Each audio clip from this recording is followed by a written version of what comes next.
What's up? Welcome back. We've been doing our top 10 uh, players of each position for fantasy football that you should go and pick up. Today, we're going to go for wide receivers, the long and awaited. And we've got Nick here as well from my show, the Bayou City Boys. He's going to also be joining us on our fantasy football shows from now on, hopefully. And he's going to give us his wide receivers as well. And just in case anyone's wondering, this show is now also going to be known as the Waiver Wire Fiends. Sir. Yes, So sir. this is the first official episode with that name. Yeah.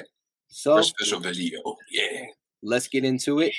Nick, since you're the newest, you get to go first. We're going, what, 10? Yes, Yes. sir. Yep. All right. I'm going to go with Caleb's boy and Mike Evans. I only say that because I feel that O-line is taking massive hits with injuries. Mhm. And I feel it's not going to be him. It's going to be Tom Brady's age plus his dropbacks. He's one of the ones that dropbacks, I believe, the most. I think it's Jimmy Garoppolo after him or before him. And I just think that's going to play a big part in it. And it's not really him. I mean, Godwin's going to come back also and steal some. But I have him 10th, respectively 10th. Respectively 10 for the Houston guy. Am I wrong? Galveston. From Houston? Galveston down the street. Sorry. Yeah. 45 minutes away, yeah. Pretty much. 10. I got AJ Brown. I think he changed the scenery. I think he's going to get a lot of the bulk targets from Jalen Hurts.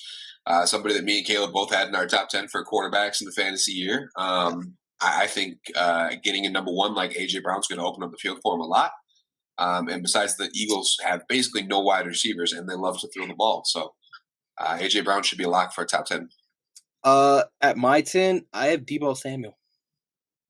I don't trust his quarterback situation at the moment because I don't really know what's going on over there, just like most people don't. He's also pretty much a running back, as anyone knows, which is, that Cordell Patterson type thing, which isn't bad. It's solid for fantasy value. He still had 1,405 yards receiving last year, which is solid for sure. But I don't know his quarterback situation. Don't have enough faith in it right now to trust him being any higher, but he definitely deserves a top 10 spot. So y'all want to do snake draft like this? Yes, sir. Okay. Yes, sir. Yes. All right. So number 9, I'm gonna go with Keenan Allen. Allen, very injury prone, but he's great when he's healthy.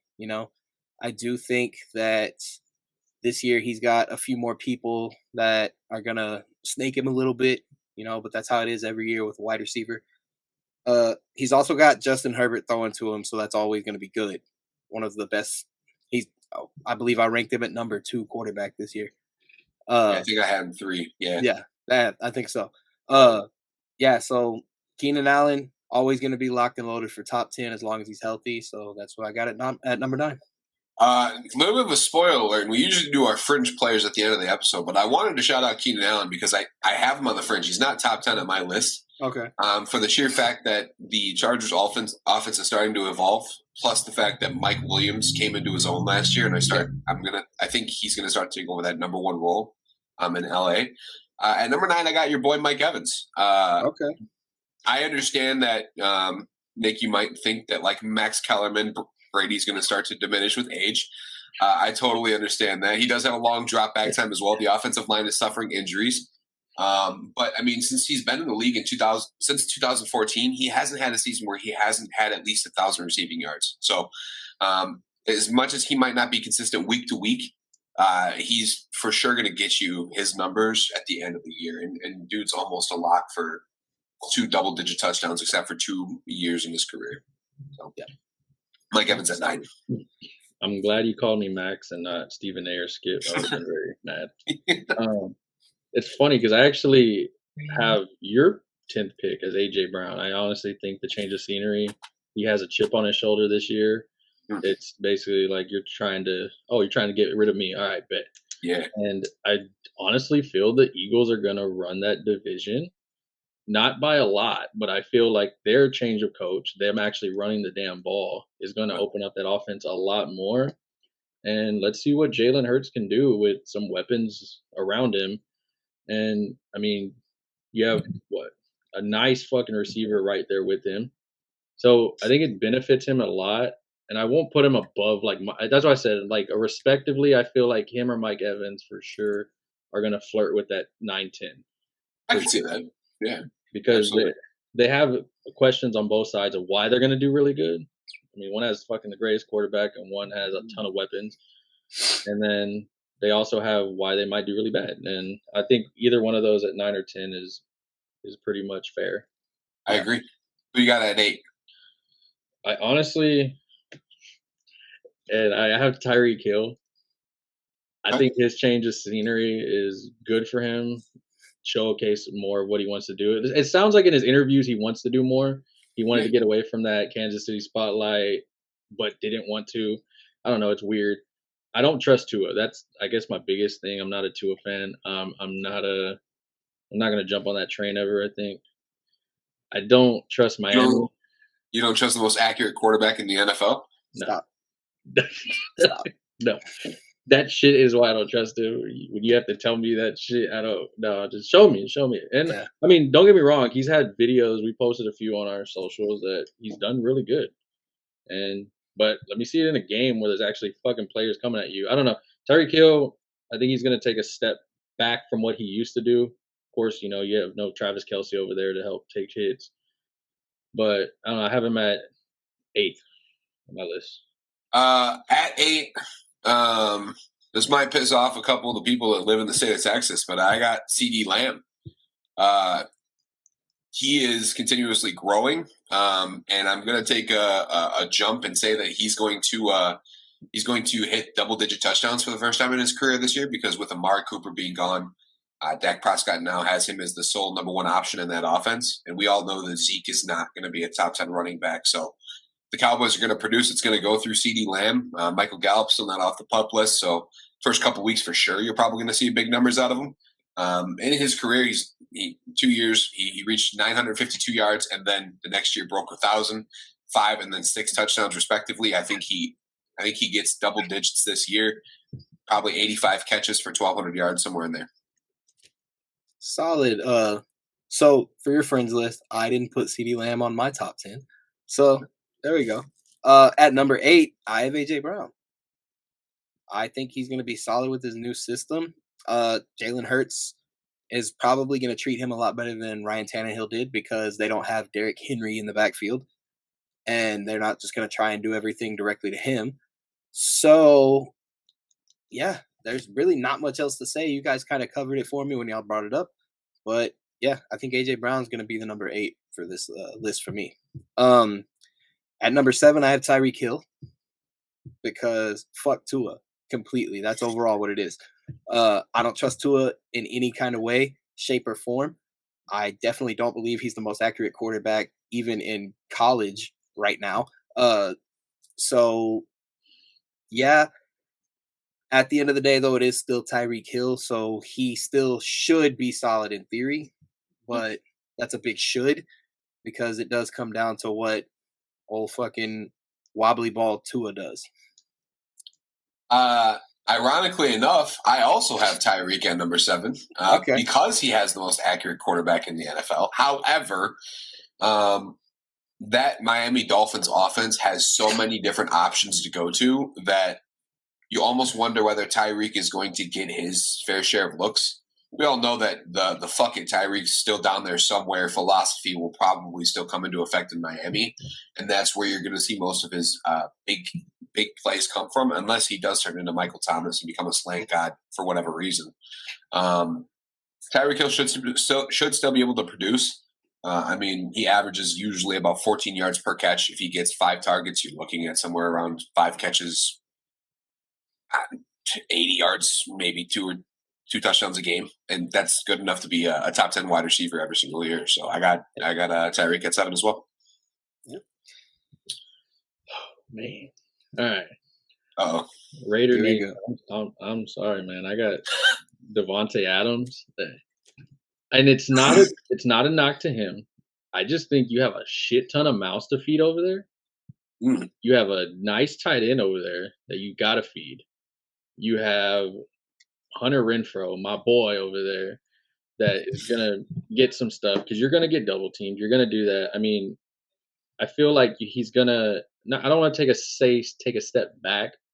That's kind of it feels disrespectful, but he's gonna take a step back. He's not Aaron Rodgers is not feeding him the ball 100 damn times in a game, you Hall of know. Famer to Hall of Famer.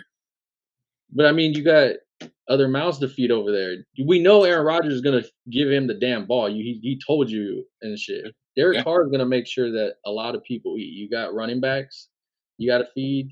You know, you actually have it. The team looks nice. I mean, but as far as the DeVonta Adams thing, I don't think he's gonna get as many receiving yards and catches as he did in previous years. It's just taking that regression of going to a better team and with more weapons. I think Darren Waller, especially, is going to take those a lot of those catches that you would see him get in the red zone over there in Green Bay. But I want to say respectfully, DeVonta, I still like you, bro. That was your number 7, correct? Yes. Who you got at 6? 6, I got CD Lamb. Oh. And I only think it's because I don't put him in my top 5 because I do feel that him having to transition to the number 1 is going to be a little tougher than Dallas projected. They have some nice rookies out there to help him a bit, but I do feel that they're going to miss, what was it, Amari Cooper a bit. I don't think that Ezekiel is going to do much this year. I think they're going to end up having to figure out if they want to trade him for shit or use Tony Pollard or figure some shit out. And then Dak, Kirk Cousins, Prescott. I'm not a fan of what he does sometimes. I think he is, I don't want to say mediocre. I feel that's kind of messed up, but I feel he's an average, above average quarterback. I'll say that. He gets the job done. And I think with putting so much pressure on CD Lamb, not saying he can't do it, but I think that there's going to be a lot of times where he makes those mistakes a bit, learning how to be the number 1. Because you can say you want to be, hey, I'm going to be number 1, but like a lot of the receivers go and say, you have to go and prove it. You're getting the number 1 cornerback on every damn team. You're getting double teamed every damn game. So let's see what you can do. And I mean, so I have him at 6. Okay. At 6, I got my boy DeVonta Adams. Not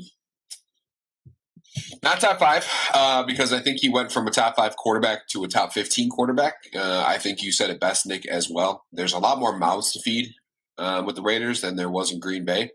Last year, he got 169 targets. I'd be shocked if he got 120 this year, if I'm honest with you, because Waller, fresh off the cocaine addiction, Renfro, Clemson hero, Josh Jacobs, Caleb loves. I feel like we're gonna see a pretty explosive Raiders offense. The only way that happens is if they spread the ball out. So I got He's DeVonta not even at on my 6. top 10. All I did was draft him because he came to me. Anyways, so at number 6, I got my Galveston boy, Mike Evans. Wow. You guys said pretty much everything I needed y'all to say, except one very vital piece of information. There is no Rob Gronkowski there this year. It's true. So the number 1 receiver on that team is going to be Mike Evans once again, since Gronk isn't there.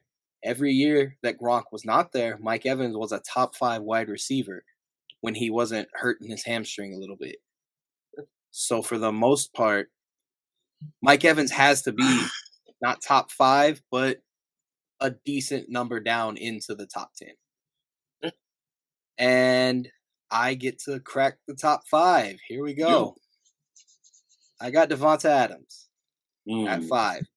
He's got a good quarterback, but not a great quarterback. And but he's also got too many other people. Just like y'all said, he got Darren Waller over there, Hunter Renfro, and then he's also got Josh Jacobs.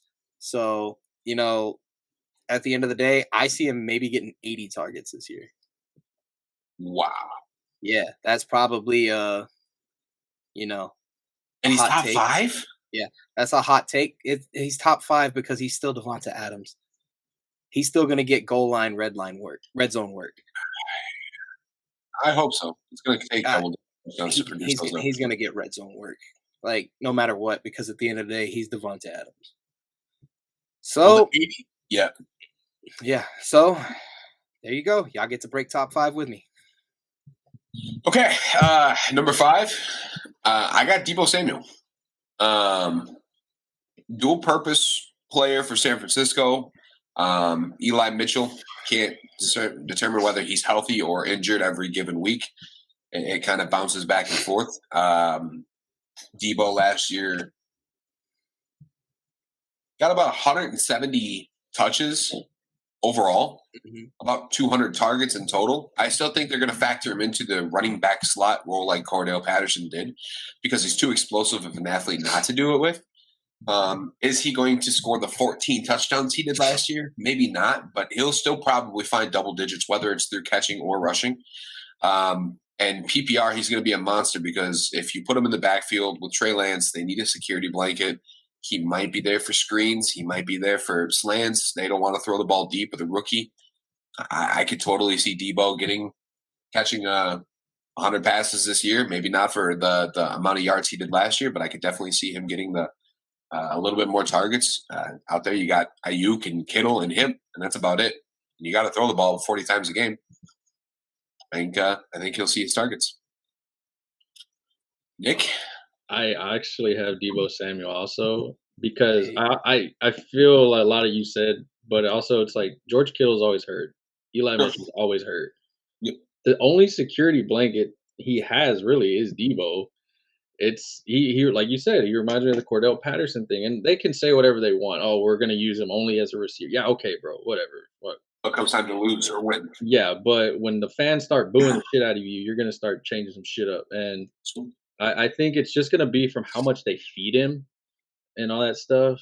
And I mean, Debo just has a way of finding those little holes. I mean, you're gonna, of course, it's gonna change this year a little bit with the team, but he was doing that with fucking Jimmy Garoppolo. So I do say Trey Lance is better than him. Do I believe in Trey Lance? I want to see a little more film and games. Yeah. But I think it's an upgrade for him for sure. You have to watch Trey Lance's legs.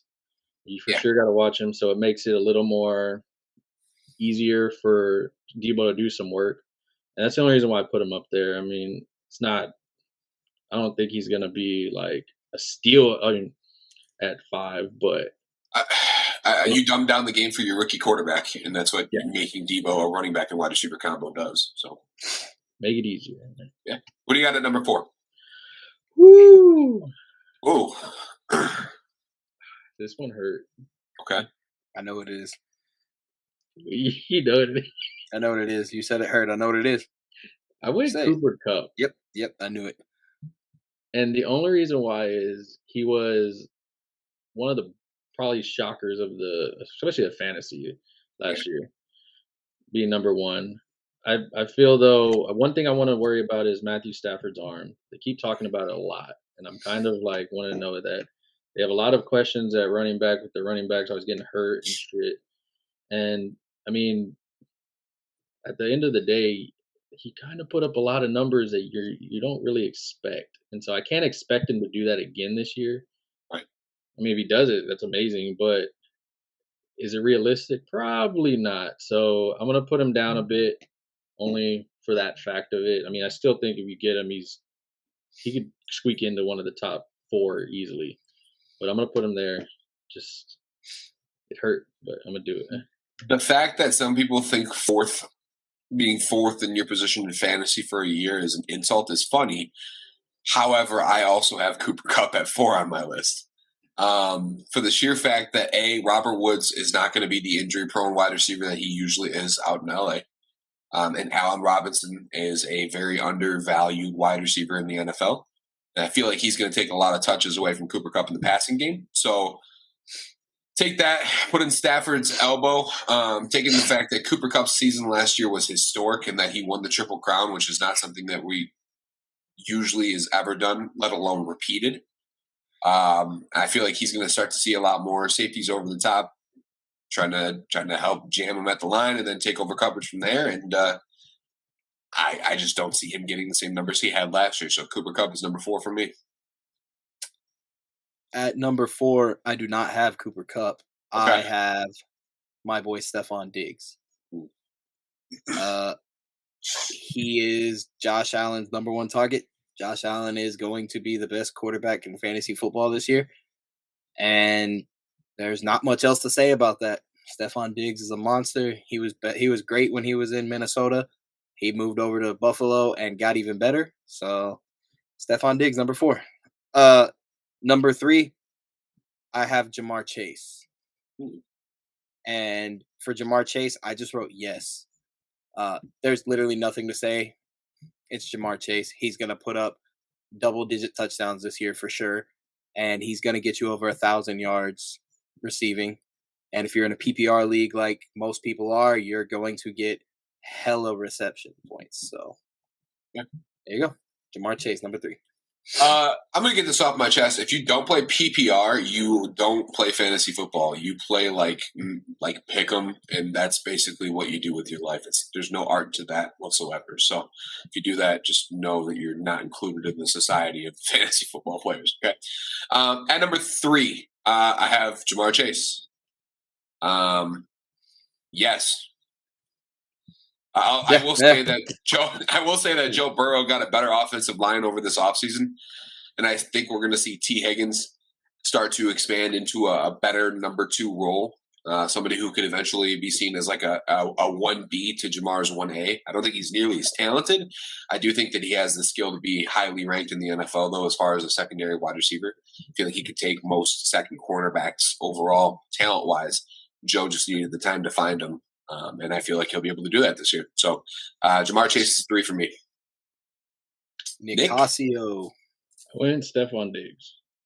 Okay. And I only think it because I do feel that this is the year where the Buffalo Bills have to prove that they fucking got it. Yeah. They have the weapons, and I feel like what Caleb said about it, that is Josh Allen's boy. I think he's going to feed the shit out of him. And Stephon Diggs, I mean, when he first got to Buffalo, everybody laughed at him. Yeah. Why the hell would you go there? And this dude balled out. And I just feel that there's something with Dawson Knox and all them over there that he's going to eat over there. And, I mean, not as much as – I don't think he'll have a Cooper Kupp year like that, but I think he'll eat enough to where he's going to crack that top 3 for sure, because that team's going to be so potent and want to prove after that Kansas City game that, okay, we're here to fucking be the top team right now in the AFC. And he was the perfect pick for it. Feed everything. So that's my pick. Number 2, who you got? Woo! I'm going to go with Jamar Chase. Okay. And that means I know who your number 1 is. Yeah, I think do we all have the same number 1? This is going to be.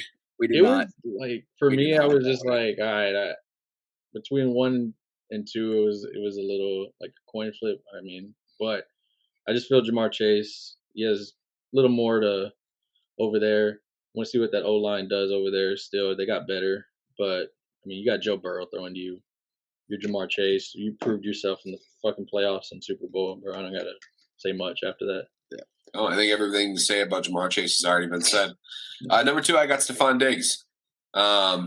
People forget that the year before last, he had 127 receptions for 1,535 receiving yards. He only had 8 touchdowns, though. He broke double digits last year. I would expect that volume of work with double-digit touchdowns this year. I agree with everything you guys said. Josh Allen's going to let him eat.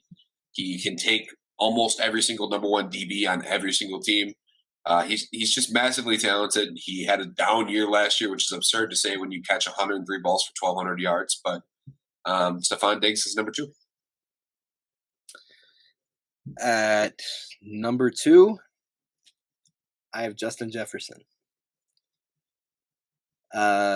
Yeah, he's still got Adam Thielen over there. He's still got Dalvin Cook. So there's also going to be, all kinds of reasons for him to not get the ball. But I also, for him, just wrote yes. So Justin Jefferson, no matter what you do, he's going in the first round within the first, 5 picks. I saw him go to the first pick yesterday in a mock draft that I did, which is crazy. So, yeah, but no matter which way you look at it, he's ranked in the top 5 right now. So he's got the magic. Everybody knows it. Justin Jefferson, number 2. Number 1, I went Cooper Kupp. and I wrote yes on him as well because Super Bowl MVP as a wide receiver, crazy. And at the end of the day, as long as Matthew Stafford is completely fine, like I'm sure he is, and everybody's just gassing up his arm because he was a Super Bowl champion, I'm pretty sure Cooper Kupp's going to have an amazing year once again because, like you said, he doesn't have Robert Woods over there anymore. He also doesn't have Odell right now, so there's no reason why he shouldn't be getting the majority of any kind of catches over there. The only argument I have is Tyler Higbee and Allen Robinson, but I completely agree with everything else you said. Higbee's just red zone, and that's it. Yeah, I would agree. Number one, I got, as much as I hate to say it, and I'm gonna get shit for it when I have the next. I got Justin Jefferson. The dude through 2 years has set a pace that has only been comparable to Randy Moss. And same team. Talent-wise, he is up there with pretty much everybody in the league. The only question, which I don't know necessarily if it is a question, is his quarterback at Kirk Cousins and the new offense that they're going to be running. They did say that they're going to be spreading the ball out a lot more. So that can mean more for Irv Smith Jr., maybe more for Adam Thielen, who has been apparently looked remarkable through camp. Yeah. But when you have a talent like Justin Jefferson on a pass-first team that has Dalvin Cook, which could keep you honest in the secondary, you should be able to throw to him 150 times if you're Kirk Cousins and make your life a lot easier. JJ Jetts could be the next fucking he's down there somewhere guy, and that's kind of what I expect with him this year. Nick, number one? I went Justin Jefferson, not because I picked him in my greedy, but honestly, I just like kind of what Calvin said. I mean, you have a new offense. You have I think Dalvin Cook, I'm not going to say he's not going to be injured this year. It seems like he's injured every year, but he's not like injured the way like Christian McCaffrey is. So you still have, and then they have a good insurance in Madison behind them. So I feel like you have enough to keep the offense going to where you just feed Justin Jefferson, and then everybody else around him, like Thielen and all of them, are going to get theirs also. But his numbers have just been, to me, his numbers have just gradually gone up a bit. It's fun. It kind of like reminds me of like NBA matchups where it's like Justin Jefferson and Jamar Chase. Like, who's gonna be that guy? I mean, Cooper Kupp deserves the respect of being in that argument with them, but those two right there are like the ones that I'm like, okay, I want to see. But that's why I have him at number one. I mean, I'm not a Viking fan, but any honorable mentions, boys, before we close this one out? Caleb, anybody? My honorable mention was going to be CeeDee Lamb, but you both put him in your top 10. So,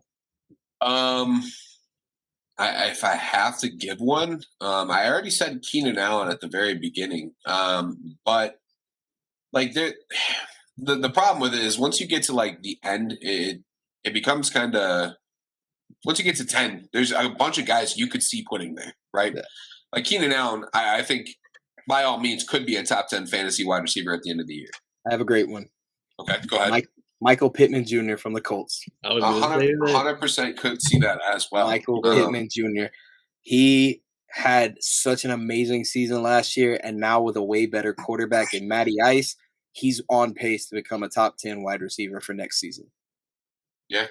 If not top 10 for this season. So the only other person that I could really think of that depends on like his quarterback play by some means is DJ Moore, who's been consistently a fringe top 10 guy for the past couple of years. Consistently 1,000-yard seasons, close to double-digit touchdowns in some of them. DJ Moore could be a guy that you could see float towards that top 10 if Baker is the guy that my co-host says he is. So we'll see. We shall see. Yes, sir. I had to pick one different than y'all. I guess I'm gonna go with T. Higgins. Maybe they double team Jamar Chase a lot, and he feeds. I mean, Joe Burrow. I'm not gonna question that guy. That guy earned my respect, taking his damn team to the Super Bowl. Joe Chasey. But yeah, I like it, boys. Top 10 wide receivers. Yeah. If you made it to this part of the video, make sure you hit like, comment, subscribe. Drop your comments down below if you disagree with a single thing we have to say. This is not that show. Just let us know in the comments below, and we'll do what we got to do. Yeah, we won't. We'll just say something back. We're not going to change anything. No, nope. And if you're right, you're right. If we're right, you owe us. You owe us a follow on Twitter and Facebook and Twitch. Mm-hmm. If we're right, we're right. If you're right, I don't care. I'm still right. So. Drake London top 10. Yeah, if I'm right, I'm right. If I'm wrong, fight me. Yeah. Yeah. DeAndre Hopkins top 10. All right, we out. Peace.